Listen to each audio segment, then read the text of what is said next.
Bonjour, chers frères et sœurs, c'est toujours pour moi un véritable plaisir de vous retrouver, d'échanger avec vous. À l'heure du bilan, le régime de M. Biya brandit des menaces.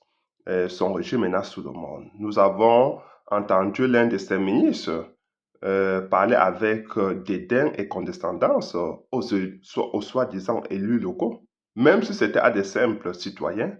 Est-ce qu'un ministre qui est en charge des affaires de l'État, qui consomme les ressources de l'État, devrait s'adresser ainsi à ses compatriotes?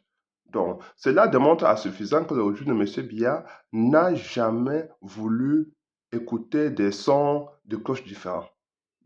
Si vous avez des idées divergentes ou dissidentes, vous serez traqués.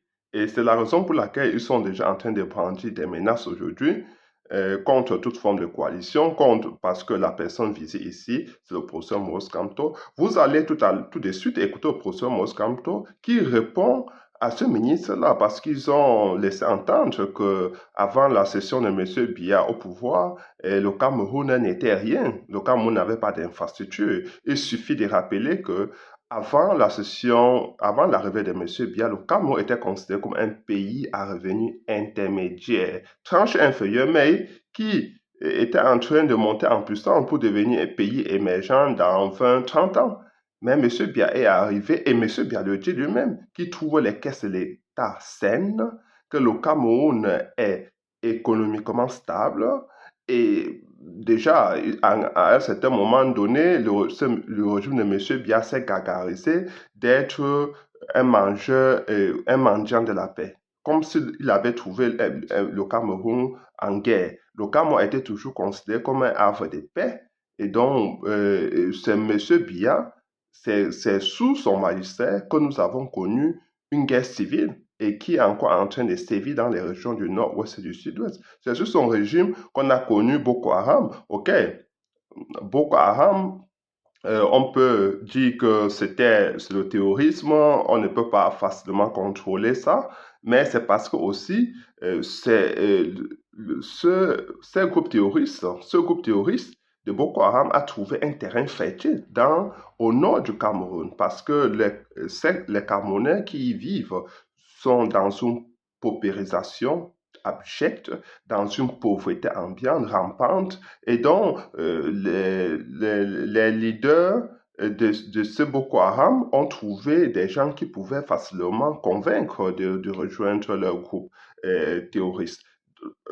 Parce qu'il y a eu un échec économique à la base, l'échec économique de M. Biya. M. Biya n'a pas pu construire les infrastructures dans les régions du Nord, n'a pas pu présenter autre alternative aux citoyens, à nos compatriotes qui y vivent dans cette région et d'ailleurs même dans tout le Cameroun. Le Cameroun aujourd'hui vit très mal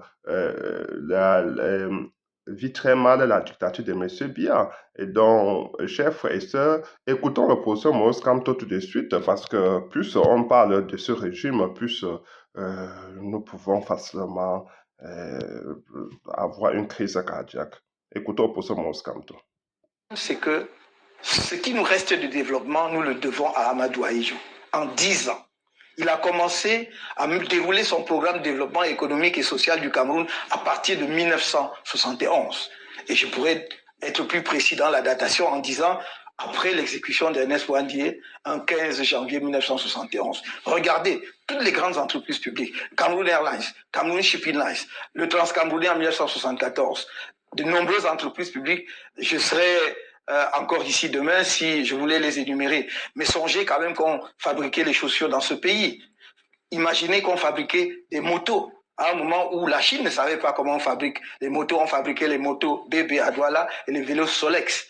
Mais ça n'existe plus, c'était Amadou Ahidjo. Il y avait la Sofibel à Belabo. Il y avait une pléthore de sociétés de développement. Tout ça, nous le lui devons.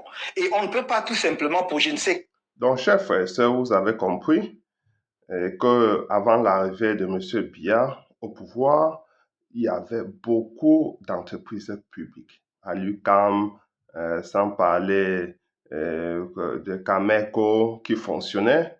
Et donc, M. Biya est arrivé à la magistrature suprême, il a privatisé les entreprises publiques Parce qu'il n'a pas compris que pour rendre les entreprises publiques compétitives, il faut être méticuleux dans la gestion.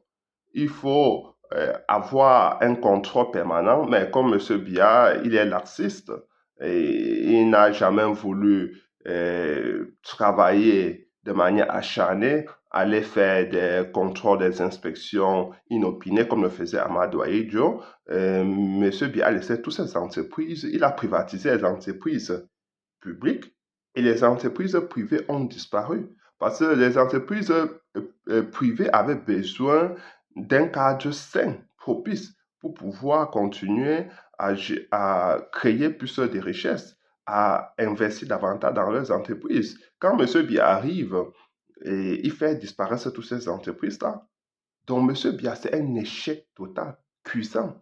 Et les faits sont devant nous, chers frères et sœurs. Le niveau, le standard de vie des Camerounais a baissé de manière significative. Aujourd'hui, les Camerounais souffrent dans leur chair, sont abandonnés à eux-mêmes. La jeunesse camerounaise, qui est considérée comme le fer de lance de la nation aujourd'hui, se trouve abandonnée. C'est une jeunesse désœuvrée aujourd'hui qui peut se laisser facilement corrompre. Donc, chers frères et sœurs, ça fait très mal de parler de cette situation. Donc, je vais m'arrêter à ce niveau. Je vous prie de partager cette vidéo. Abonnez-vous massivement. Surtout, allez vous inscrire sur les listes électorales. Votez pour le professeur Maurice Kamto. Contrôlez votre vote. Chers frères et sœurs, c'est tous ensemble que nous y arriverons. C'est tous ensemble que nous ferons décoller notre pays économiquement. Nous avons besoin de nous rassembler autour du professeur Maurice Kamto, de faire chorus autour de sa candidature. Disséminons son projet partout où besoin il sera.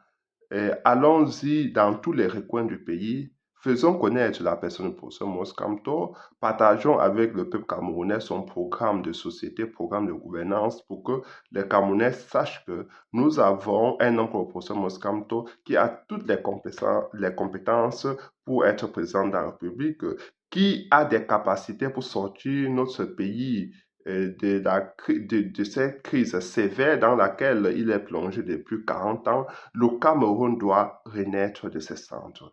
Et cela se fera à travers la contribution de chacun et de chacune de nous. Chers frères et sœurs, jouons notre partition. Et je suis certain, je suis convaincu